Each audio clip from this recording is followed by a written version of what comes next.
Office അടിപൊളി. പുതിയ project ഒക്കെ ഓണായോ? പുതിയത് ഞാൻ പ്രത്യേകിച്ച് പുതിയത് അങ്ങനെയൊന്നും ചെയ്തിട്ടില്ല. ഇറങ്ങാൻ എൻ്റെ രണ്ടെണ്ണം, അത് ഇറങ്ങാൻ വേണ്ടി വെയിറ്റിങ്ങിൽ. ഓക്കെ പോട്ടെ, ഒന്ന് വിടുവോ? കറക്റ്റ് തെറിയൊക്കെ കേൾപ്പിക്കില്ലല്ലോ നിങ്ങളെ, പിന്നെ എനിക്കറിയാലോ.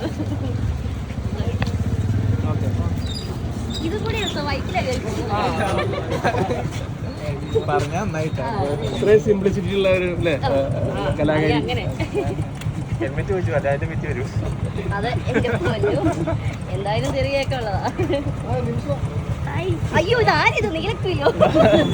എവിടെ പരിപാടി എവിടെ ഉണ്ടല്ലോ അല്ലേ? ഇങ്ങനെ പോകണം, അടിപൊളിയല്ലേ? ഓഫീസ് കാണാൻ വേണ്ട പടമായിരുന്നു. എല്ലാവരും ഒന്ന് കാണണം. പെൺപിള്ളേരെയൊക്കെ വളർത്താൻ പേടിക്കുന്ന ഒരു കാര്യമാണ്. ശരി.